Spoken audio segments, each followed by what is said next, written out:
माँ का आखिरी खत। रात के 12 बजे बज चुके थे। माँ कभी दरवाजे की तरफ देखती तो कभी एक नज़र घड़ी की तरफ। माँ की आंखों में और चेहरे पर चिंता साफ नजर आ रही थी। थोड़ी ही देर में दरवाजे की घंटी बजी। माँ ने काफी तेजी से दरवाजा खोला और सामने बेटे मोहन और बहू सावित्री को देखकर पूछा, इतनी देर क्यों हो गई? मैं कब से तुम्हारी राह देख रही थी। माँ, मैं अब छोटा नहीं हूँ, तुम मेरी चिंता मत किया करो। मोहन घर के अंदर प्रवेश करते हुए बोला, बेटा कितना भी बड़ा हो जाए माँ के लिए छोटा ही रहता है। चलो छोड़ो, हाथ पैर धो लो, मैं तुम्हारे लिए खाना लगा देती हूँ। माँ ने दरवाजा बंद करते हुए कहा। माँ जी, हम बाहर से खाना खाकर आए हैं, आप खा लीजिए, हम सोने जा रहे हैं, बहू सावित्री ने कहा। लेकिन मैंने तो तुम लोगों की पसंद की खीर बनाई है, आओ थोड़ी थोड़ी खा लो। माँ, तुझे एक बार में समझ में नहीं आता क्या? तेरी बहू ने कहा ना, हम बाहर से खाना खाकर आए हैं, क्यों परेशान करती है? जा तू खीर खा ले और सो जा और हमें भी से शांति से सोने दे।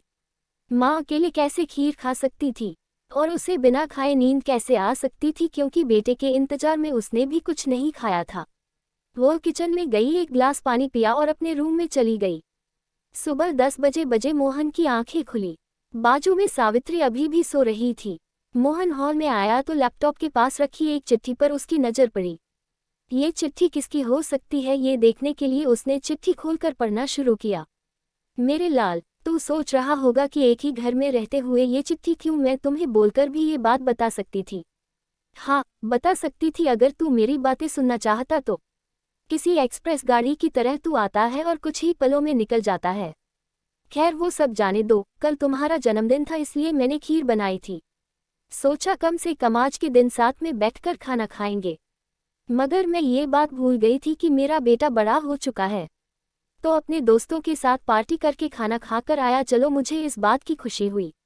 मेरी दवाइयाँ खत्म हो गई है, मैंने कुछ दिनों पहले तुझे दवाई की एक चिट्ठी दी थी। अगर वक्त मिले तो वह दवाई मुझे लाकर देना, मुझे थोड़ी राहत हो जाएगी।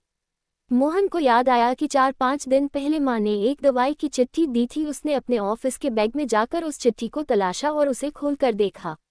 उसमें लिखा था, मुझे ऐसी दवाई लाकर दो जिससे मैं अपने बेटे को भुला सकूं। मोहन को रियलाइज हुआ कि मुझसे बहुत बड़ी गलती हो गई है। उसकी आंखें नम हो गई। वह तुरंत अपने माँ के कमरे की तरफ दौड़ा।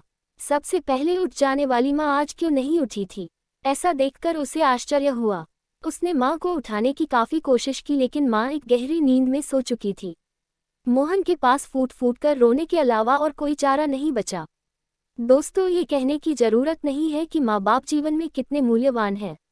उनके रहते हुए ही उनकी सेवा करो, उनसे प्यार करो। वह चले जाएंगे तो कुछ नहीं कर पाओगे।